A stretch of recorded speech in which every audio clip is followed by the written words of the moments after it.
Sometimes we begin a journey already knowing the destination, but sometimes it's better just to set off and leave everything else to chance.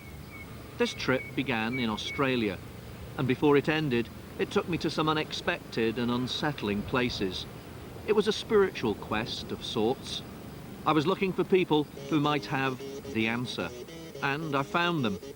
Trouble was, not all of them seemed to know what the question was. After 2 summers among the neo-pagans and New Age mystics of the British Isles, this year I travelled further afield, not just to Australia, but to Iceland, Hawaii and California. They say that if you expect the unexpected, you'll never be shocked. But you know, that really isn't true.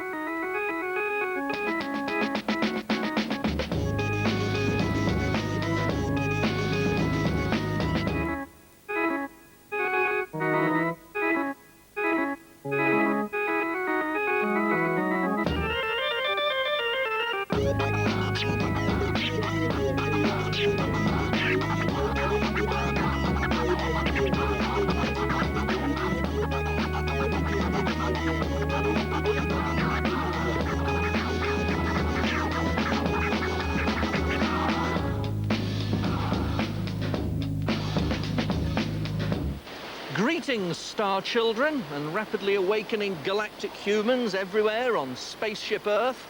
Welcome once more to Planet Starchild and our special Galactic Activation Edition. From every source of guidance and wisdom emanating from the Brotherhood of Ascended Realms, the long prophesied time for the stars to speak with the stones is here and now. Sounds reasonable enough. Byron Bay, on the coast of New South Wales, attracts large numbers of mystics, gurus and New Agers. Self-styled cosmic messenger and planetary midwife, Robin B, knows why. It's the launching pad of the future. Like Glastonbury, it's on a ley line system. Where those lines connect, it creates a vortex of energy.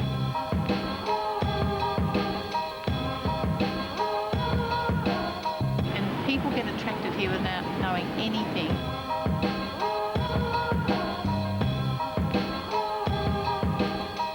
The speeding up, the acceleration of the frequency of the planet, it's spinning faster, actually losing quite a few hours a day. How can you distinguish the sensible from the non-sensible?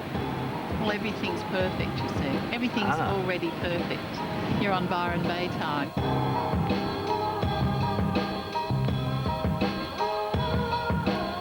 What would you suggest I could seek for while I'm here? Well, I think it'd be good for you to go and have a massage.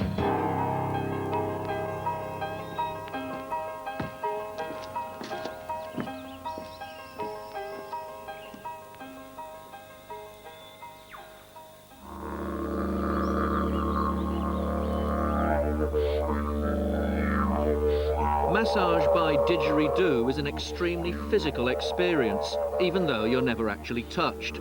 As well as rearranging your molecules, it also calls up the sounds of the animals of the rainforest.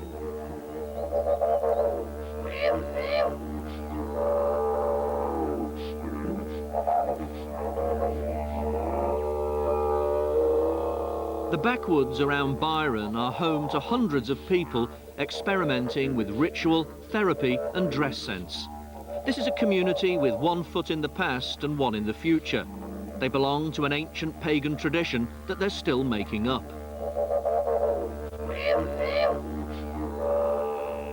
Most of Byron's mystic community have come here from somewhere else. Darren the Didge Doctor is from New Zealand via Planet Bliss. Oh, thank you for that. What an extraordinary feeling. It's pretty hot in here. I've never experienced things in stereo with my body before. It was like being warmed up from the inside rather than from the outside. Sort of like being spiritually microwaved, I suppose, or something. I'm all... It's all happening in here. It goes right through you. It does, doesn't it? But it's the vibrations from the music doing you. I've never felt anything like that. It's a very personal thing too. I don't know, ever since I've started playing this instrument and thinking about the earth in a spiritual way, my life has got a lot easier and better, as you can see. It sounded like you had all the creatures of the forest in there playing as well. Some of those sounds. Yeah, some of the creatures I don't even know what they are, mate. Aboriginal people told me I play a really confused song. New Age whites revere Aborigine tradition as ancient, spiritual and in touch with the earth. I'm hoping to get in touch with the earth myself in a ceremony for which I've been asked to bring my own shovel. Because tomorrow I'm being buried alive.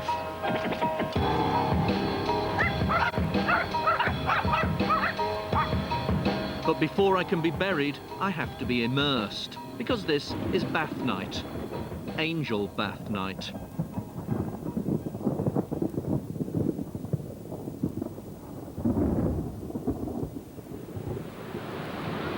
Cool, listen to that thunder. I don't know, you can ride across to the other side of the world, hoping for a bit of sunshine, and look what happens. I've seen more promising looking skies in Coniston in February. By those rocks over there, last year a man was taken by a shark apparently, a huge 5 or 6 metre shark. It just went and whoop, swallowed him in one hit. And when they hunted the shark down afterwards, they attacked it and it regurgitated large parts of him. I've got to go in the sea over there quite soon. It's the full moon tonight, and there's going to be a ritual in honour of the goddess, and we're going to get covered in parsley and honey and cinnamon and go into the water and immerse ourselves and give the goddess some champagne, weather permitting.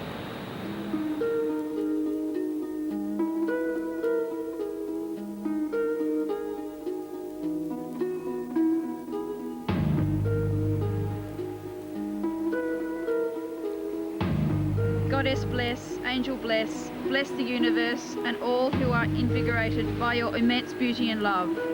You whose womanly light illuminates, present us with a glow of beautiful heavenly light as we immerse ourselves 7 times in a great homage to you and the angels. The champagne is a gift to the goddess, and the parsley and the honey and the cinnamon are also for her.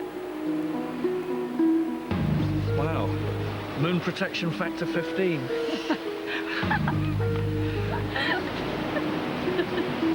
So 7 times, you say? Yes, and a little drink for the goddess. A little like drink for the champagne. That's and right. Don't forget your coins. I have coins in my pocket. Yeah. I have champagne in my hand. Yeah. There are sharks in the ocean. Let's go. Okay. I was trying to get in touch with my higher self, but as I walked towards the water's edge, I felt like nothing so much as a bloke covered in honey, parsley and cinnamon walking towards an ocean full of sharks. I decided to play for time by asking pedantic questions. 7 times, you say? I'd read somewhere that honey repels sharks. Either that or it attracts them. One or the other, anyway. Angel bless. Goddess bless. Amen. I know an Australian woman whose father was taken by a shark in knee-deep water, but I was trying not to think of that.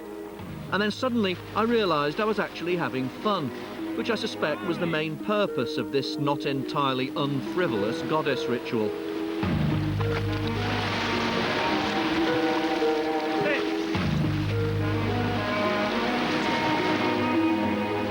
In just 7 submersions, my embarrassment had been transformed to exhilaration. That's the power of water.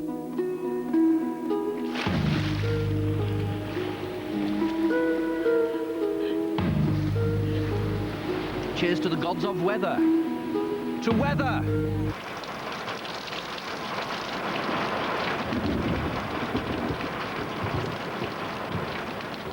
There's a myth perpetuated by television, test matches and the tourist industry that Australia is a land of perpetual summer and sunshine, and it's about time this lie was laid to rest.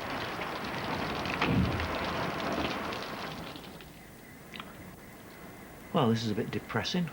Just lost effectively a whole day to the weather. I was supposed to be going up into the mountains to be buried alive up to my neck by a bloke called Graham. Apparently it causes such intense physical discomfort, it takes you off to a different spiritual plane or something. But so as I won't find out now, we went up there and it was raining so hard he said it was too dangerous to do it, so couldn't do that. Still, I suppose no one said the spiritual path was going to be easy. And there's the fire walk tomorrow to look forward to, which should be quite good. Apparently upwards of 100 people all walking barefoot on hot coals, so that should be all right.